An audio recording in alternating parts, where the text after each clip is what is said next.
भौतिक विज्ञान दशम प्रकरण है प्रिज्म। तो सबसे पहले तो ये जानना जरूरी है कि प्रिज्म क्या होता है। तो किसी समांग पारदर्शी माध्यम का वह भाग, किसी समांग पारदर्शी माध्यम का वह भाग जो किसी कोण पर झुके हुए दो समतल पृष्ठों के बीच स्थित होता है, प्रिज्म कहलाता है। चित्र में आप देख रहे हैं ये पी क्यू आर एक त्रिभुज जैसा आपको दिखाई दे रहा है। ये कांच की बनी हुई एक ठोस आकृति है जो त्रिभुज जैसी दिखाई दे रही है आपको, इसे प्रिज्म कहते हैं। ये प्रिज्म है, पी क्यू आर एक प्रिज्म है और प्रिज्म का पी क्यू आर मुख्य परिच्छेद है।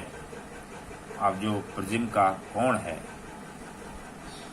पी आर क्यू, इस कोण को हम ए से डिनोट करते हैं। प्रिज्म कोण ए हो गया।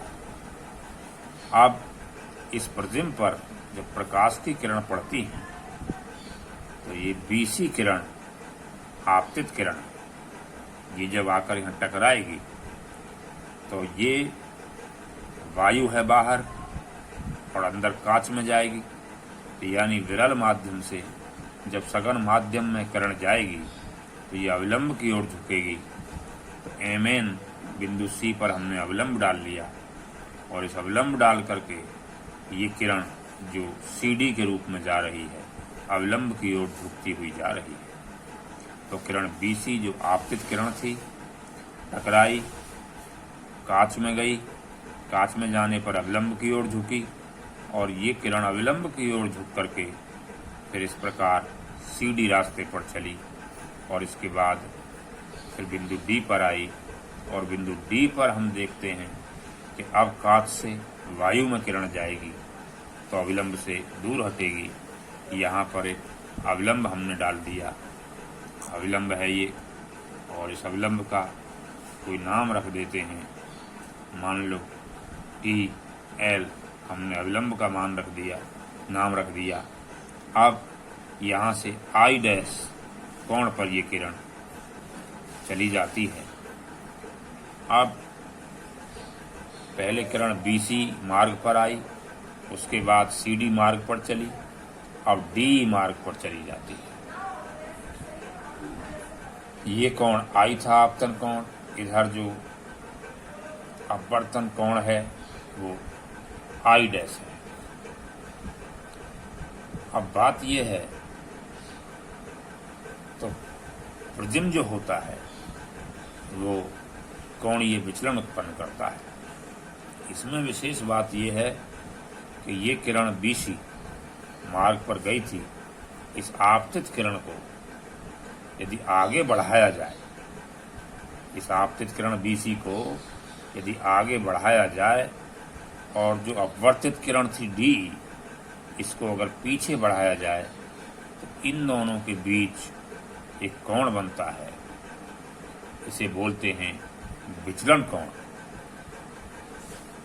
चित्र में जो ये कोण बन रहा है इसे कहेंगे विचलन कोण। जी,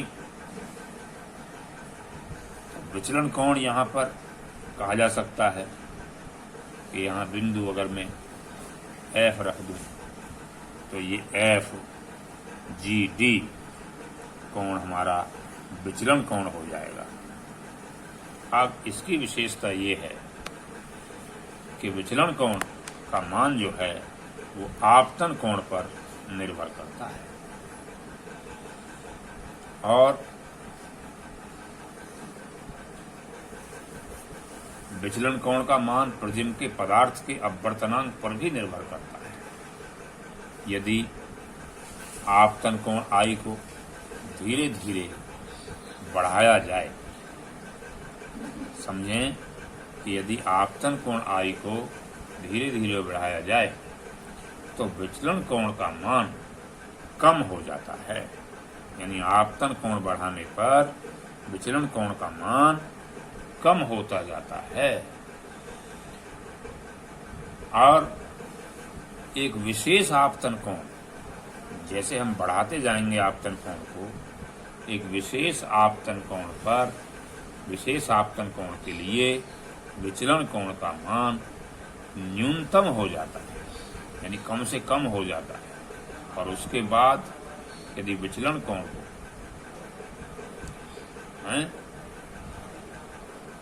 और उसके बाद और बढ़ाया जाए तो फिर विचलन कोण कम नहीं होता। तो यानी कि एक विशेष आपतन कोण के लिए विचलन कोण का मान जब न्यूनतम हो जाता है तो इस न्यूनतम विचलन कोण को प्रिज्म का अल्पतम विचलन कोण कहते हैं। प्रिज्म कोण, आप माना प्रिज्म कोण हमारा आपको स्पष्ट दिखाई दे रहा है, ये प्रिज्म कोण ए है और न्यूनतम विचलन कोण को हम, जो न्यूनतम विचलन कोण है, इसको अगर हम डेल्टा एम कहें तो प्रिज्म के पदार्थ का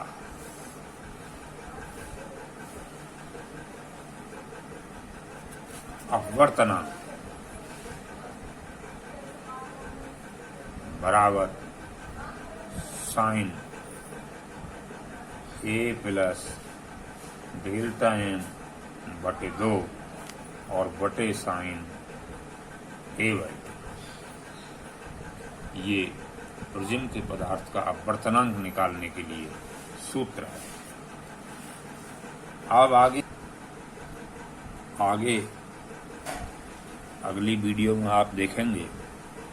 आज अपने पुस्तक से ये जो क्रिया है, ये कार्य जो मैंने समझाया है, इसे पूरे ध्यान से एक बार पढ़ेंगे।